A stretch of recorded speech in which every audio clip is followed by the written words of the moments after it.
right. What's up? What's up? Episode 39 of the Collectin and Connectin Podcast. Wow. King Brett is not here, so I'm doing the intro. I'm 3Ball34, representing the Mavericks community out here. We have our regular Glenn. What's up, G-Wex, representing the New York Knicks out there. What's up? Hey, what's going on? I got a fresh new shirt. Oh, look at that. That's what I'm talking about. Collect what you love, representing C&C. And I'm so excited about our guest today because we're going to talk a lot about that right now. We have a two-time state champ, fellas and ladies. Oh, my goodness. A trading machine is how I know him, doing giveaways just out in the community.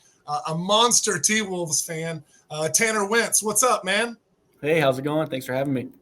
Of course. A teacher and a coach meeting us here in the middle of the day. I love to see it, man. You got a jersey on? Look at that, looking sharp. Yeah, rocking the Jaden McDaniels jersey today. Very nice. Last year's City Edition. Don't have this year's yet, but working on it. That's cool, though. I like the colors. That's representing the youth of the T-Wolves. That's right. Yeah, I gotta jump in because Brett's not here. But if he was here, he would be talking about your facial hair and how great it is. And how he's seen you on Beard of the Month, and he's going to ask you about different creams and gels that you use to make it look good. So we would be remiss if we didn't bring up people's facial hair. What up? That's why you got to watch the show. Shout out to King Brett. I appreciate that. Looking sharp. Tight fade, got the haircut looking good. Just a clean cut teacher and coach. You've been doing that a while, have you? Yeah, so I've been a teacher and coach for about 9 years. I've taught different levels of basketball. Starting with like middle school and up to high school, boys, girls. Yeah. So kind of been all around.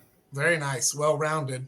With two-time state champ, you got to tell us about that. So high school, you were a baller. It'll still look like you're in shape and things, but can you play still? That's what Glenn wants to know. He doesn't care about the old times. I'm not in as great a shape as I used to be. So I can still shoot. None of us are. I just can't get up and down like I used to. So.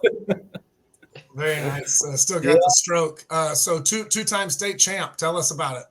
Yeah, so we won state my sophomore year of high school, and my brother played on that team. He was a senior that year. So I was kind of I rode the bench most of the year. I was still young, got in a little bit in those blowout games. But so my brother claims that I really didn't win 2 state titles. He got one. I got one the next year. So he still argues with me about that. But I was on the team, and I got the ring. First one. I was on the team, and I got the ring, so it counts. Awesome, dude, man. That's and then we ran it back the next year. You were cheering people on. You were getting them Gatorade. It really helped. That's right, yeah. So then he graduated, and y'all ran it back the next year as a junior? So he graduated, and then I jumped into the starting lineup, and so that year that we won it with my brother, I should mention that we went 26-0. Then the year after that, after we graduated a bunch of seniors, we went back and we ran it back with a 25-1 record. Wow. So it was pretty cool. I jumped into the starting lineup, played all the time. The state tournament, I played every second, never came out of the game of those 3 games. So I have a claim to fame with that. So that was fun. That's running awesome. It back the next year. Yeah. So at least I got one that I can claim was my own. And then unfortunately we couldn't three-peat, but it was fun for those 2 years. What position did you play? I was a shooting guard. Okay. Mostly the 2. We had a really solid point guard who went on to play 4 years of college basketball. And then we had some solid post players too. One of our big guys went on to play at Alaska Anchorage, which was a D1 school, probably still is, but D1 for a couple of years. And then he came back home and finished out his career closer to home. So we had some studs. It was fun.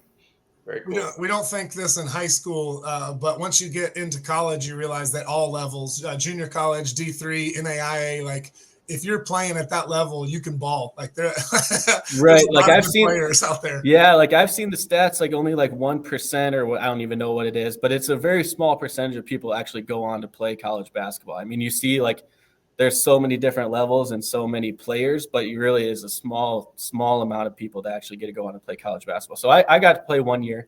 I went and played a D3 level for a little bit, but at 5'8", and I say I'm 5'9", but at 5'8", you know, you're kind of amongst the trees at those levels, you know, regardless of what division you're in. So I didn't last long. I moved back home too, was one of the things when I went to play college basketball, I moved like 3-4 hours away. So I moved back home and finished out college closer to home. So nice. A lot of people did that back in our day, as well as are doing it even more now with transfer portal and the way that college basketball is now. People are bouncing a lot from school to school. I don't want to get. I don't know how I feel about the on transfer the porch portal, and be yelling here in a minute about this generation. I hear you, Glenn. So I gotta ask you, how did you first get into Top Shot? So I'm actually kind of mad about this beginning story because I feel like I put my request in to be let in, like the allow list or whatever, a lot earlier than I actually was in. And so my sister, who ironically is not even a basketball fan and could care less about anything about basketball, was the one who brought it up to me. And I was like, oh yeah, I already requested, to get in on that. She was like, well, I think you can just get in right now. And so I went back onto the website and sure enough, signed up that day. And so that was March, I think 22nd, if I look over at my live token tab, I think it was the 22nd.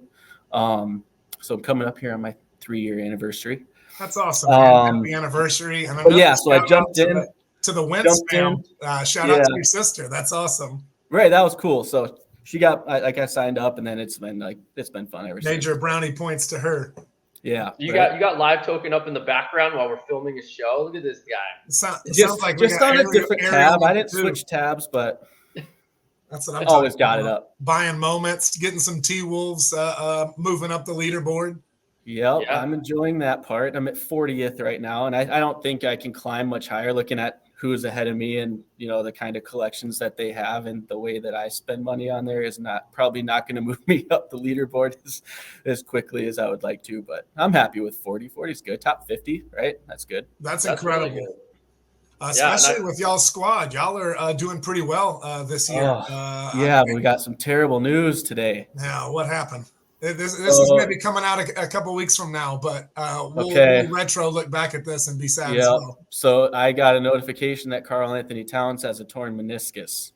Oh, no. So that's a blow. That is. To the squad.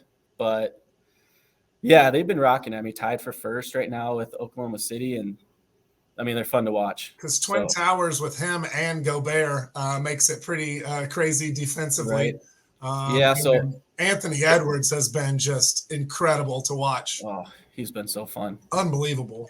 Yep. He's definitely one of the stars to be in the league for a long time. 22-year-old, that dude's got a bright future for sure. Right. Yeah, I like watching him too when he shows up on time for the games. Yeah, so I don't know what that was all about, right? Losing track of time. Oh, man. That will happen. Yeah.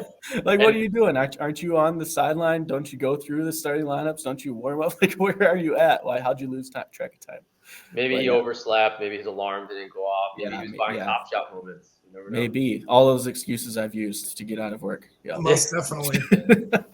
Let's keep with the theme since we're talking young talent, and I'll just segue right into our first regular segment of Sticky Icky Wiki. Looking on Wikipedia when we're researching for the interview with you and to talk T-Wolves, several things popped up, but one was pretty obvious. The 1995 NBA draft took a high schooler 5th overall. Everybody knows KG. It has to be one of the best T-Wolves, if not the best ever. Right. And that draft we talked on a previous episode about Kobe being taken the next year, and that KG kind of paved the way. He's the first high schooler to be taken in 20 years. Unheard of. And so it was just a huge step for the T-Wolves, and you guys went to 8 straight playoffs because of that draftee. Talk about KG. Talk about that fandom a little bit. Oh, I enjoyed watching him play. I was still pretty young, right? So I got to watch, but I don't remember a lot of specifics, but I do remember when he went to the Celtics that they kind of became my favorite team there for a little bit. So definitely my fandom kind of followed him, but then, things happened and they won a championship, and then he, fizzled out, and I was like, I got to get back home to my closest team to my home anyway. So it's a little jaunt to get to a game, but still my closest team. And he did the same. Came back to be a T-Wolf to retire. A T-Wolf. KG, shout out, man. Yep. Yeah, definitely seeing him go to Boston and join Ray Allen, and how we've talked about the truth on here on a previous episode as well. That was crazy to watch, and them join forces to get that title. 2008, I think. Yep. My senior year of high school, so that was fun. Right. Yeah, looking back, that was a crazy dynasty in the making there. So do you guys have any recollection of who was drafted in the top 4 ahead of KG that year in 1995? Any guesses? No, man. All played pro for a while, all pretty well-known names, but I don't know that I'd rather have any of them over KG. Any hints? 2 from North Carolina. Back-to-back picks at 3 and 4. No. Not Jameson. No, very close. Stackhouse. Vince Carter was later than that. Yeah, Jerry Stackhouse was number 3 from UNC. Rasheed Wallace was number 4 from UNC. Okay. Top 2 was Joe Smith was number 1 overall, and Antonio McDyess number 2. The T-Wolves were just salivating and said, "We'll take KG." Yeah, sure. Yeah, none of those guys were as good as KG. I mean, they had solid careers, but played for a long. Joe Smith played for a long time. Yeah, they all 4 of them played for a long time and bounced around the league and played for different teams. But you could, KG going there, 8 straight playoffs. Actually, the 8th year in 2004. I guess that's your 8th grade year, Tanner. Went to the Western Conference Finals. He was MVP of the league.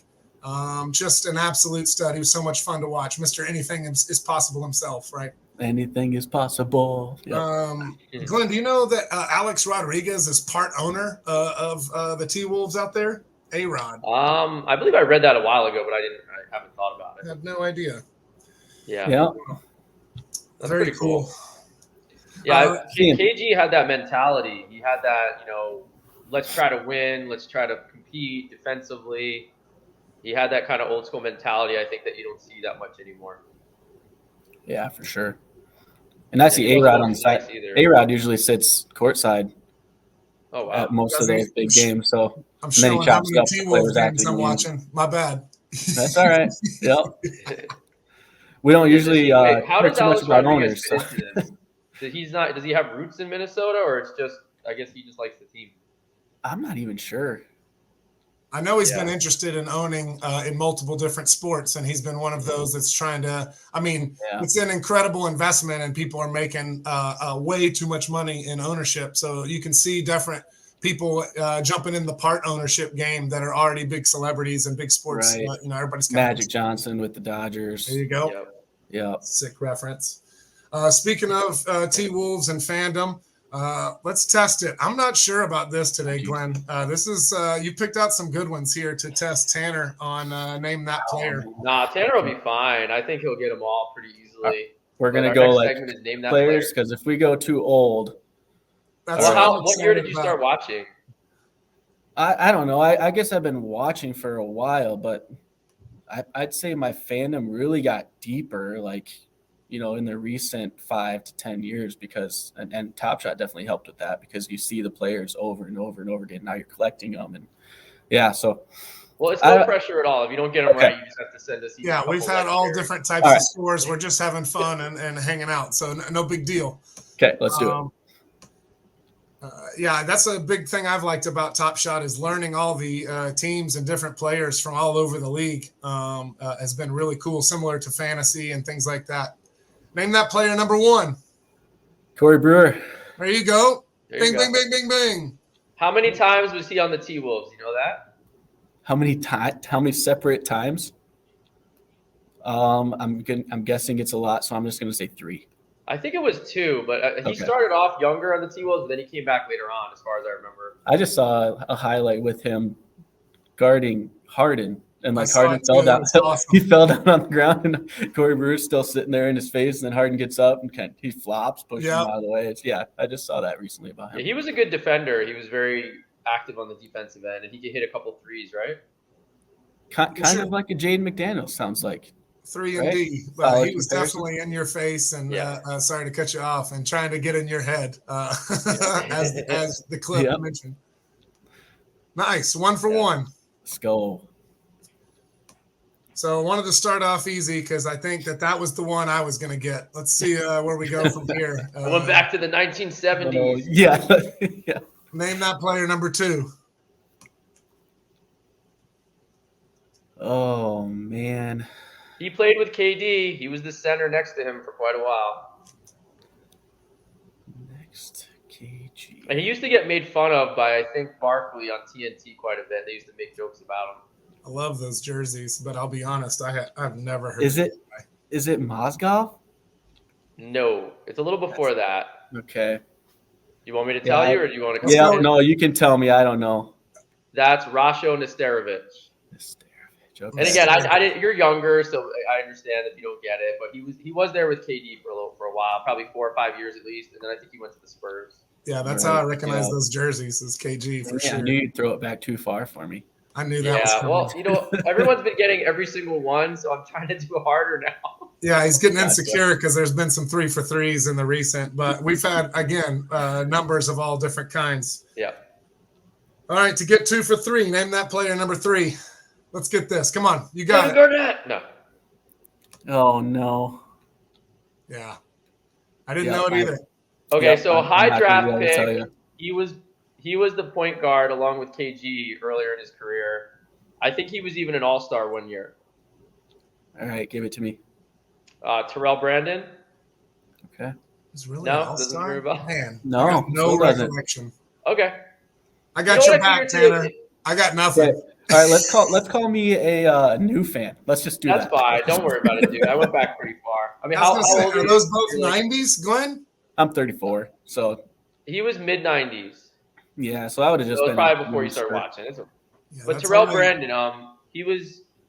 I figured like if you watch like T-Wolves podcast, sometimes they go back and show. Like when I watch Knicks, they'll go back to 90s and 80s, and they'll be like, "Oh, well, this player did this," you know. So that's okay. I mean, it's not like you know who he is, like just by. Hey, I tried. Now. You did really good. I appreciate it. I like it a lot. So our third segment is favorite basketball memory. It can be Top Shot related. It can be early on. It can be playing. You seem to have a lot of family involved and in the coaching world and whatnot. So could be a number of things. We've had people give us multiple answers, but favorite basketball memory. Okay, well, I already talked about it kind of with the championships. You got to pick something else, I guess. Those memories were a lot. I mean, those were great times. What about like Timberwolves at a game? Okay, so Timberwolves memory, my favorite would be winning tickets from Top Shot 2 years ago in the playoffs. Heck yeah. I got selected to go to Game 5. Wow. And I was like, when that series started, I was like, oh my gosh, you guys better make it to Game 5. Like, I didn't want the consolation prize of whatever packs it was. But so yeah, Game 5, I won tickets to, and that was against the Grizzlies. What was the series? Sick, dude, that's so awesome. we got closed out, I think, that game. So it must have been 3-1, right? Okay. Yeah. Well, Game 5. Yeah. Oh, so it was 3-1 coming there. Okay. So must have been 3-1 going into Game 5. And the Timberwolves, just like every other game that series, were winning going into the fourth quarter. Blew the lead, lost. So, wait, that's not the favorite part of the memory, I guess. But the best part was that I went with a different sister of mine who is a basketball fan, and we got to spend some time together on that road trip. And the difference between going to a playoff game and a regular season game was that playoff game, we never sat down. Like the entire game, the entire Target Center was on their feet the entire time. It was so fun. Nice. So yeah, that's definitely one of my favorite basketball memories. Cool memory to go to the playoff game and to get it through Top Shot. That's fantastic. Let's talk about this for a second. Something you said there, Glenn. How long does it take you to get to a Knicks game from your house? I have to take a train. It probably takes me about an hour and 20 minutes if I take the train in Penn Station. Okay. That's a decent trek for sure. Yeah, Brett's super close. I bet he's to 10 to 20 minutes, maybe 30 if the traffic was just locked down. And mine's about 40 minutes or so. So we're pretty close to the Mavs. Okay. Yeah. So Tanner, how far is it to get to T-Wolves game? So I plugged it into my maps yesterday just because I had a general idea of what it was, but it was 5 hours and 26 minutes to get started. Wow. So that's the only reason I've been to 5 games, but I heard you say road trip with your sister. And yeah, it's like, a road trip. Kind of. That's over 10 hours of driving. Yeah, it's a road trip, and we had a blast. Yeah, it was so fun. And do you live in one of the Dakotas? You said. Yep, I live in South Dakota. South Dakota, okay. Yep, the better of the two. If you I hear you. From here. Don't get us in trouble. We got a lot of people watching up in North Dakota. Oh yeah, no, I mean North Dakota is great if you've never been there. Man, what a committed fan! 5.5 hour drive. I love to hear that because from social media, you've been to multiple games through the Wolves Den. And again, like you mentioned, the playoff game 2 years ago. Shout out Coach T and Jay. Yep, they're great captains for the Wolves Den. Shout out. I do see a ton of stuff from them getting in real life events, playing ball together, and obviously games, getting on the floor. Just perks of being in the Discord and being in the team community. We talk about it every episode. Yeah, I wish I could take advantage of more of those. Say it again. I wish I could take advantage of more of those in real life stuff that they do, but sometimes it's in the middle of the week and I can't, miss work and drive 5.5 hours on a whim. So I wish I could take advantage of more. But bullet train to get you just directly there in 45 minutes. Yeah, that's pretty far. So what's the next closest team to you? Let's see. If you go the other way, would it be the Bucks? Well, maybe. I'm trying to think. If I went somewhere else, it'd be to Denver. Probably. But that's like 8 hours away. So, man. Ooh. Yeah. Yeah. Tell us about the basketball scene in South Dakota. I mean, is it big there? There's a minor league team, isn't there? We have the G League affiliate in Sioux Falls for the Miami Heat. Wow. So that would be the Sioux Falls Skyforce. Yep. Nice. And how far away from your house do they play? So Sioux Falls is about an hour and 45 minutes. So nice. Yeah. Very cool. I like that they're spreading that out, and it's not always it's usually in places that don't have already a professional team. So it gives them a place to rally around and go. I like that. Yep. So the basketball scene here is pretty. I mean, it's good. It's mostly focused in the high school areas. We got some colleges, University of South Dakota and South Dakota State University, which is SDSU, which ESPN always makes a mistake with San Diego State University. But they're starting to get into the D1 realm of things, and they've had some good women's teams and decent men's teams too. So you'll be hearing more about SDSU and USD in the future, I'm sure. Yeah, I'd imagine as more people in the state get internet access and come down from the mountains. Right. Yeah, you got to. I've definitely seen SDSU. We're not just a flyover state anymore. Come here and play basketball. I've seen SDSU pop up in March Madness and college basketball talk in the past couple of years. I don't pay attention as much as I used to getting older, but I definitely have seen them pop up on brackets and a couple games here and there. Yeah, what's the best pull you've ever had from a pack? Because I seem to remember, I think I do, that you've had some pretty big either serial jerseys or number ones or something over the years. Yeah, I've had some good ones. Most recently was I don't even know how to say his name, O'Shea Abaji jersey. Mm-hmm. That was kind of a letdown because I was like, oh, jersey, and then I was like, oh, O'Shea. Is it his common moment or? Yeah, it was just a base moment. But so the best pull I would say happened this summer in a Steph Curry anthology pack. I pulled. Nice. I think those were all like quick rips, weren't they? There weren't. Mine maybe they were given to the leaderboard before that. Yeah, maybe. I think I got mine out of a quick rip because I wouldn't have been anywhere up on a leaderboard, and I don't think I spent whatever it was, $9.99 for the pack. Yeah, that's awesome. 100% sure I didn't do that. Do you still have it, or did you sell it? No, I sold it. Okay. Within a day, probably for $1,300. So that was cool. Wow. Yeah, and it was in a good time. Dude. Those moments were sick. Use that money, so that was a good time.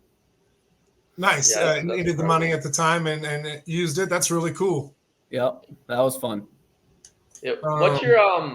What's your favorite Top Shot moment? Just like nice. I guess the moment that you want to watch the most or that you think is the coolest. So that would be the Series 2 Rising Stars of Anthony Edwards. Easy answer. Yep. Yeah, that's a good one. Driving baseline. Oh man. Yeah. It reminds you of when you used to play high school, right? When you're jamming on folks. Yeah, like I can't count how many times I dunked the ball in high school. Dunk ball with the goal forward. I know it was less than one. Yeah, I love seeing when people get that moment in their collection and they're so happy to post it. You see any team fandom when they get that moment, they're like, finally, Grail acquired. It's pretty cool to see. Love to see it for sure. That moment is sick, and his career is just on a catapult, and that dunk is definitely a highlight of that, a moment in time for sure. On that note, you said favorite moment. What's your favorite set on the platform? Non-TWolves, what's your favorite set to collect? Either collected or want to? Well, I'm going to be collecting, and I'm pretty close to it, the this year's video game numbers. There you go. So, and I just saw Glenn post about that too. I think he's working on it. VGN is so sick. We talk about it a lot. What a cool set. So not only do they have all the star players, right, but now that we got fast break going, you get a rare in there, use them twice. So I was like, no brainer, let's do it. Yeah, I mean, the set that's dedicated to the best performances or, some of the best performances of the whole season where a guy blows up for 50 points or he has a crazy triple-double. And, the quality of players. I like some of the other rare sets, but they tend to have a whole gamut of, higher-end players down to everyone. Whereas VGN, they're pretty useful for, like you said, fast break. Right. If I'm not, you're killing it in fast break, right? I keep seeing you posting. Yeah, I'm 6 for 6 right now. When this airs, I don't know what I'll be. So, but as you're going to be like 14, 15, and still rolling. What's the highest pack you got? 4. No. What's that? What's the highest pack you've gotten so far? Like finish. Highest pack. I haven't gotten the third one yet, but I did get the second one in one of the rounds. It's funny. I haven't gotten the third yet, but Glenn over here is killing because he loaded. No, I got the third once. Before they made it harder. Yeah. After they realized everybody was getting the third one. Anthony Edwards throwdown. Sick. Oh, cool. S2. Love it. And I do have a rare of him already, so I did sell it, but it was a cool moment. Yeah. For how many are out there, I think it was like $70 on the market, and it's just one that's like 1,800, right? The throwdown from S2, like the count is really high. Oh yeah, that was. Oh man, I think that was my first rare pack that I got, and I was like, yes, a rare. And then I look at the marketplace, and I'm like, oh. Do you remember which player you got from it? Oh man, I don't. Mine was Darius Baisley. Oh man. Yeah, shout out. I hear some things you guys are saying and some stuff we've been talking about lately. Just a segue of collect what you love. Y'all both talked about moments that you sold that aren't necessarily a part of what you're going for long term, and whether you're using that for other expenses or, like Glenn's saying, to put back into adding Knicks moments or growing on that leaderboard, or following a video game set that you really like. You want to collect what you love. Treaticus has preached that for over a year or so with Collectin and Connectin. And to shout out to Glenn's new T-shirt right there. Show us that shirt again, Glenn. Let me see that. Collect what you love. I love that. That's awesome, man. There you go. Stand up big and tall. I see you, buddy. Yeah. I'm not the tallest guy, so it's hard. Whatever. It's our featured merch of the week here. You can catch this and other stuff at shop at collectinandconnectin.com. We have all the different sets, art, and C&C collection for sure. And then some teams that have joined up there and have some really cool stuff. Definitely come check it out. Yeah, but just a disclaimer, you may not look as muscly in the shirt as me, so don't expect to recreate exactly what you're seeing here. Welcome to the gun show is what Glenn is saying. Good that there's no metal detectors here. Oh my gosh. No, but Vince, I've chatted with you forever on Top Shot, probably for at least 2 years. You're one of like the nicest people in the community. I always see you post in, and you're just really involved in it. And it's a pleasure to have you on today, for real. Yeah, I appreciate it. I'm sorry it didn't work out last time, but with 4 kids, sickness flies. So nobody knows about that. To echo what Glenn says, I mean, you've been around for forever, online and very present. I mentioned at the top of the show the giveaways and trading. You were one of the nicest community members that we see everywhere. It has to be something due to that Minnesota and South Dakota community up there, because you were just such a nice dude and rocking the vibes all the time, man. We appreciate you coming on here to join us. Yeah, thank you guys. Happy to be here. Yeah. So just to wrap it up a little bit, so Top Shot, obviously you spend a bunch of time on it just like us. What is your favorite part of being a collector on Top Shot? Favorite part? I like fast break now. It's pretty cool. Love it. I kind of missed the flash challenges a little bit. Just the craziness that was all around it, like trying to get that one moment that you needed, and it was skyrocketing on the marketplace. And yeah, I've kind of missed those days, but I think stable market's probably a little bit better for everybody. So I'd say my favorite part right now is probably fast break. Nice. Yeah. No, that makes sense. We're all playing and having a great time, and just extra utility with our collection that we had anyway. Right. I know all of us are enjoying growing up our own team leaderboards and trying to get that, because we're all big fans of our own teams here personally in the room. But definitely cool to see Collectin and Connectin out there, buddy. And And one more thing, Glenn. I see you. I need a prediction from you where the team will finish this year. Oh man, I was just looking at that. So without Towns, we're going to be starting Kyle Anderson, I'm sure. Keep Naz Reid coming off the bench, which he's a stud. That's probably the next jersey I'm going to get, Naz Reid. Shout out to Naz. I think they're going to lose a few games here down the stretch as we grow through the loss of Towns. But I think we're still solid. So I'm going to say 4. Yeah, but how far in the playoffs do you think they'll go? How far we're going? Okay, so I'm guessing 4 seed. How far through the playoffs? I bet we make it through the first round and then we struggle second round. I hate to say that, but yeah. I mean, if we had the full squad, on the seat. I like it. If we had the full squad with Towns and everybody going in healthy, I would say the ceiling is championship. Like they were playing so well. They're the best defensive team in the league. Oh yeah. I don't know what changes without Towns right now, but I mean, after a few games, we'll see what we got. I'm excited for it, regardless. And a meniscus you can come back from fairly quickly. If they do a procedure, it could be like 3 weeks, 4 weeks. So they might get Towns back for playoffs. And I hope so. Yeah, the guys you just mentioned, it's kind of funny. So Towns, Anderson, and Naz Reid are all from New Jersey. Oh, really? Yeah. Did not know that. You look that up. I kind of know most of the guys from Jersey. So funny. Shout out to Jersey. What up, Glenn? Maybe I'll root for them too then. Tanner Wentz, shout out to the Wolves Den. Shout out to your family who came up several times in the episode. Yeah. Glenn, thank you so much for joining out there in Jersey. And we had a blast collecting and connecting together. I'm 3ball34. Tanner, appreciate you. All at C&C. Yeah. Thank you guys. This has been fun.